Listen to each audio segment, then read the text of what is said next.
जगामधील सर्वांना सलाम.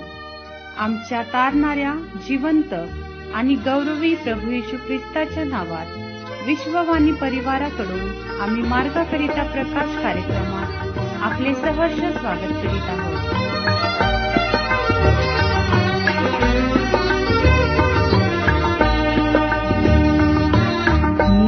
प्रभू येशू दयाळा, हे प्रभू येशू दयाळा, प्रार्थना माझी तुला रात्रभर सांभाळून तू, रात्रभर सांभाळून तू, दिवस हा मज लाविला, हे प्रभू येशू दयाळा.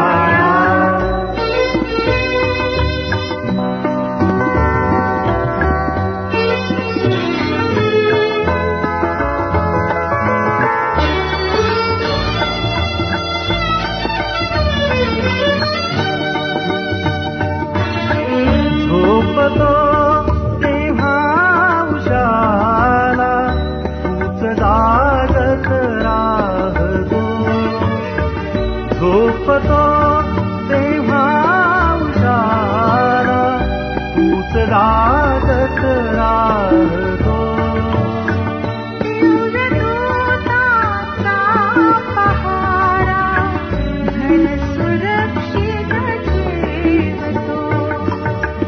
रोज तू देतोस अनुभव, रोज तू देतोस अनुभव, मज तुझ्या वचनातला, श्री प्रभू येशू दयाळा.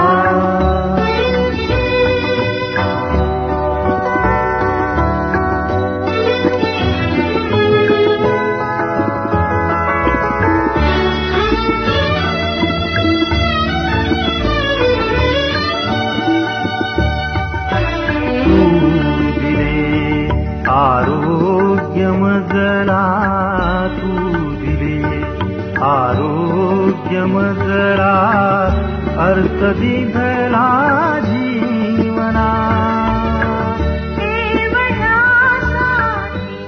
आजच्या म्हणण्यासाठी निवडलेला शास्त्रभाग फिलिप्पियरास पत्र याचा 4 अध्याय वचने 4 ते 7. फिलिप्पियरास पत्र याचा 4 अध्याय वचने 4 ते 7. प्रभूमध्ये सर्वदा आनंद करा. पुन्हा म्हणेन आनंद करा. तुमची सहनशीलता सर्वांना कळून येऊ.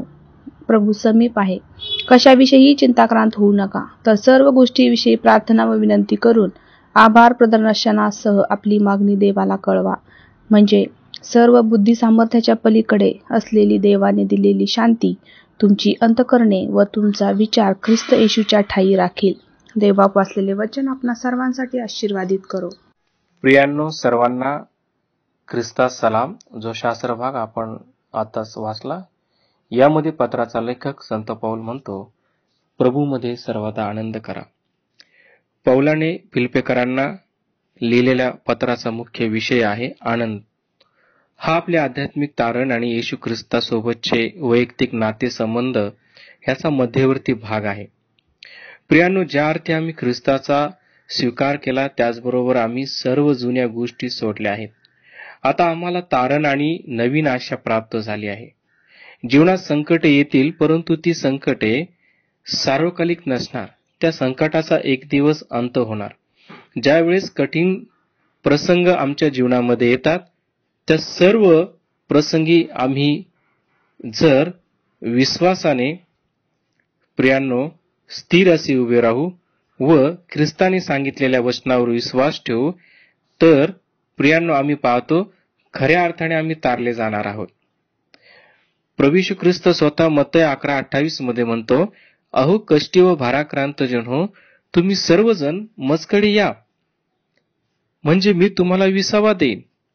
प्रियांनो, प्रसंग किती कठीण असू द्या, समस्या किती मोठ्या असू द्या, संकट किती मोठं असू द्या, परंतु ज्यावेळेस आम्ही त्याच्या पायापाशी जाऊ, तो प्रत्येक गोष्टीमध्ये आम्हाला सहाय्य करतो, आलेल्या संकटाचं निवारण करतो आणि तो आम्हाला आलेल्या संकटामधून प्रियांनो 20 देतो. हे प्रभू येशू ख्रिस्ताचं अभिवचन आमच्यासाठी आहे. म्हणून तर संत पौल म्हणतो, सर्वदा आनंद करा, प्रभूमध्ये सर्वदा आनंद करा, तुमची सहनशीलता सर्वांना कळून येऊ, कारण प्रभू समीप आहे. सहनशीलता ही एक आत्म्याचं फळ आहे. गलती 5:22 प्रमाणे ज्या वेळेस हे फळ आमच्या जीवनामध्ये येतं त्यावेळेस त्या आत्म्याच्या फळाने आम्ही भरतो आणि आलेल्या समस्याला त्या फळाच्या सामर्थ्याने आम्ही सामोरे जातो. संत पौल देखील 2 करिंथ 11:23-27 या वचनात पौलाने जी सोसलेली संकटे आहे व अडचणी आहे ह्याविषयी तो बोलत आहे. जर हे फळ त्याच्या जीवनामध्ये नसते तर तो टिकू शकला नसता. पौलाने संकटाचा सामना देवाच्या सामर्थ्याने केला व तो फिलिप्पेकरास मंडळीला देखील उद्देशून सांगत आहे. आणि ही जी मंडळी आहे पौलाचा आनंद व मुकुट आहे. म्हणून मंडळीने स्थिर असावं, कशाविषयी चिंताक्रांत होऊ नये, तर सर्व गोष्टीविषयी प्रार्थना व विनंती करून आभार प्रदर्शनास आपली मागणी देवाला कळवावी. पण सध्याच्या परिस्थितीत आम्ही चिंताक्रांत होतो आणि आपली मागणी देवाला कळवत नाही. आम्ही आमची चिंता इतरांना सांगतो पण देवाला कळवत नाही. देवाची इच्छा आहे की आम्ही सर्व प्रसंगी त्याच्याकडे जावं, त्याचा अनुभव घ्यावा, आपली मागणी विनंती देवाला कळवावी व स्वस्थ राहावे. स्तोत्रकर्ता स्तोत्र 62:1 मध्ये म्हणतो, माझा जीव केवळ देवावर भिस्त टाकून स्वस्थ राहिलाय. म्हणून प्रियांनो, आम्ही आमची मागणी देवाला कळवावी व त्याच्या शांतीचा अनुभव घ्यावा. चला तर आपण त्याच्याकडे जाऊया, त्याच्या पायापाशी जाऊया, त्याचा अनुभव घेऊया आणि त्याच्यावर सर्व काळजी आणि चिंता टाकूया आणि स्वस्थ राहूया.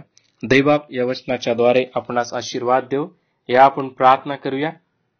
प्रिय प्रभू, आम्ही तुला धन्यवाद देतो, तुझी स्तुती आणि तुझं गौरव करतो. आताच जे वचन दैबापा तू पवित्र परमेश्वर आम्हाला दिलंस की आम्ही कशाविषयी चिंताक्रांत होऊ नये, तर आम्ही सर्व आमची प्रार्थना आणि विनंती प्रभू दैबापा आभार प्रदर्शनास तुला सादर करावी. आणि म्हणून दैबापा सर्व प्रसंगी आनंदी राहण्यासाठी तू आम्हाला सहाय्य कर.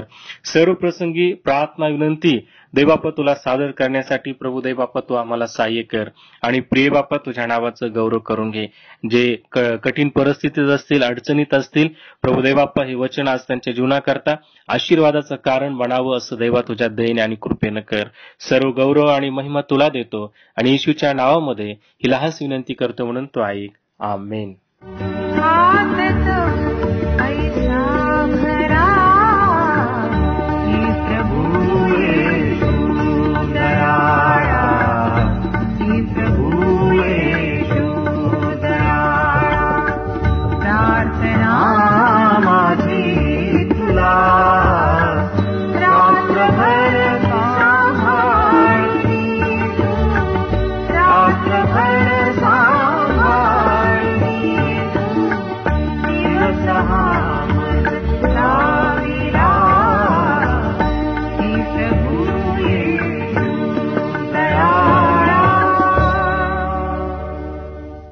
मागा म्हणजे तुम्हास दिले जाईल, शोधा म्हणजे तुम्हास सापडेल, ठोका म्हणजे तुमच्यासाठी उघडले जाईल. आमचा टोल फ्री नंबर 1-800-2700-333.